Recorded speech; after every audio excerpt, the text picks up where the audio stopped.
नमस्कार मंडळी. जय शिवराय, जय महाराष्ट्र. बघा ना, एक वेदना अजून ओलीच आहे. यज्ञाचं मागच्या आठवड्यात हां तर तिचं ते तसा प्रकारे मृत्यू झाला. आणि काल गौरीचा.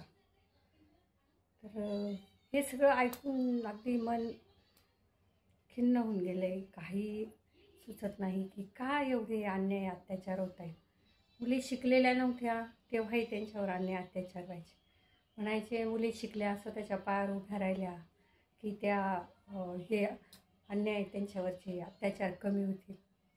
पण कुठंच कशाचं काय गं, हे नुसते बोलायचेच गमती झाल्या नाही का. आज एवढी ही डॉक्टर मुलगी स्वतःच्या पायावर उभी होती आणि 4 महिन्यापूर्वीच तिचं लग्न झालं. काय काय स्वप्न घेऊन ती त्या संसारात उतरली असेल आणि 4 महिन्यात त्याचं नव्हतं झालं आणि बिचारीला जीव गमवावा लागला. मला एक सांगायचं आहे की तिला जो काही त्रास होता तो ती आईवडिलांना सांगत असेलच ना. आता मध्यंतरी बघा 1-4-5 महिन्यापूर्वी वैष्णवीचं प्रकरण झालं.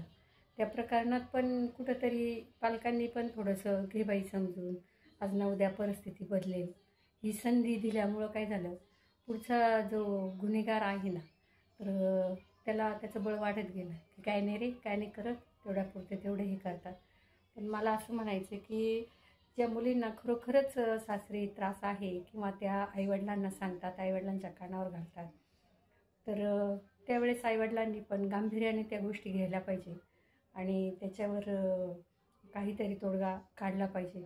कायद्यात आता एवढ्या तरतुदी आहेत म्हणतात, हे म्हणतात, तर कायद्याची पण मदत घ्या किंवा सरळ सांगा ना की बाबा आमची मुलगी नाही हे व्हायचं तर मुलीला घेऊन या, तिला तिचं सेटल होऊ द्या. काही बाईच्या आयुष्यात नवरा आणि सासर या 2 गोष्टी असल्या तरच तिला जगेल का ती, नाहीतर काही जगू शकत नाही का. एकट्या बायकाही भरपूर जगतात आणि अशा अनेक बायका आहेत की त्या सासर घरी आणि नवऱ्याच्या त्रासाला अगदी नरक यातना भोगत असतात तरी पण त्या शेवटाला नेतात. पण हल्लीच्या यांचं आहे ना इतकं म्हणजे वाढलं आहे ना की डायरेक्ट जीवावरच बेतते ते. म्हणजे त्या मुलींकडं पण तेवढी शक्ती पण नाही. सहन का करायचं, पण तिचा काही दोष नसताना तिनं एवढं सहन का करायचं. किंवा काहीतरी ठोस निर्णय तिनं पण घ्यायला पाहिजे होता आणि पालकांनी पण तिला साथ द्यायला पाहिजे होती किंवा तिला वेळीच हे केलं असतं, त्यांच्यापासून बाजूला केलं असतं तर आज तिचा प्राण वाचला असता असं मला एक वाटतं.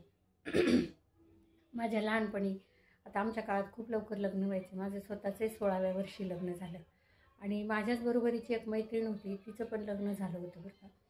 पण तिच्या घरी पण आता ती दिसायला थोडीशी सोसं होती आणि तो काही तिचं ज्याला दिली होती तो काही फार हिरो होता असं नाही. पण लग्न झाल्यानंतर हुंडा भांडा देऊन, तेव्हा तर हुंड्याची प्रथा खूप प्रबळ होती, हुंडा भांडा देऊन त्यांना जमेल तसं चांगल्यापैकी लग्न करून देऊन आणि तिला त्यांनी हे केलं होतं. पण 1-2-4 महिन्यामध्येच आहे ना तिला एवढा त्रास दिला आणि शेवटी तिला मारून टाकलं आणि नंतर विहिरीत टाकून दिलं. आणि परत तीच लोकांनी कांगावा केला की तिचा पाय घसरून पडला, ती विहिरीवर पाणी आणायला गेली, पाणी शेंता पडली. आणि तेव्हा माझं लग्न झालेलं नव्हतं, त्याच्यानंतर माझं 1 वर्षानं लग्न झालं. पण ती घटना आहे ना त्यावेळेससुद्धा माझ्या मनाला इतकी लागली होती की अरे आपल्याबरोबर रोज बोलणारी, आपल्यासोबत शाळेत ये-जा करणारी मैत्रिणीचं हे कसं होऊन बसले. आणि त्यांनी नंतर काही नाही. आणि आपण बघतोय तेव्हाही काही होत नव्हते ह्या कायद्याच्या चौकटीत. आज ते लोक निवांत आहे, तो दुसरी बायको करून मोकळा झाला, सासरचे लोक मोकळ झाले, समाज आहे तेवढा पुरता उठाव करतो.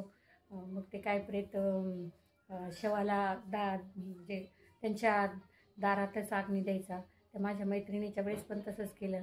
गावातली लोक गेली, त्यांनी भांडणं माऱ्या आणि अशा वेळी जेव्हा पोलीस वगैरे येतात तर हे पोलीस गुन्हेगारांना प्रोटेक्ट करतात. त्याच्यामुळं गावकरी फक्त असा आक्रोश असतो त्यांचा आणि एक राग असतो तो की सापडला की काय करू, आणि ते वातावरण ते शांत होतं. मग नंतर त्यांचं काय थोड्या दिवसांना आपणही त्या गोष्टी विसरून जातो. न्यायालयातून पुराव्या अभावी म्हणा किंवा काहीतरी आपल्या ह्या कायद्यामध्ये हे भ्रष्टाचाराची फार कीड लागलेली आपल्या देशाला, त्याच्यातून पैसे पाणी दिले की हे गुन्हेगार मोकाट सुटून जातात. पण ह्या त्यांच्या सुटण्यामुळं काय होतं, बाकीचे इतर गुन्हेगारांची खूप हिंमत वाढते. तर हे कायदे काय म्हणजे लांबण लावणारे कायदे.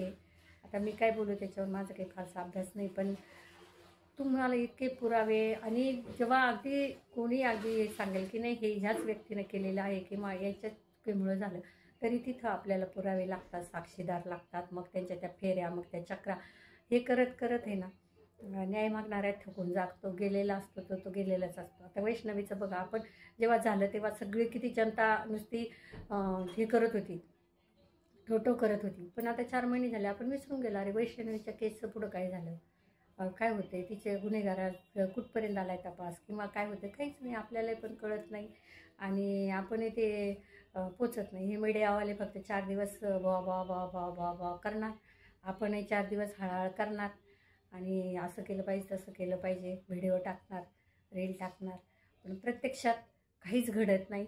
जे चालू आहे ते चालू आहेच आहे. मला म्हणजे असं वाटतं की खरंच कुठं चाललो आहे ना आपण, कुठे चाललो आहे, हे देश कुठं चाललं आहे, कलियुग कलियुग कलियुग, काही कलियुग असं हे कसं कलियुग आहे बाबा, हे नुसते गुन्हेगारच वाढत आहेत, चांगली सज्जन माणसं कुठं हरवत आहेत काय माहिती. तर हे खूप सगळं भयंकर आहे. बिचाऱ्या गौरीला काय वेदना झाल्या असतील आणि काय तिचा त्रास तिला कसा भोगला असेल तिला माहिती बिचारीला. पण देव तिच्या आत्म्याला शांती द्यावी.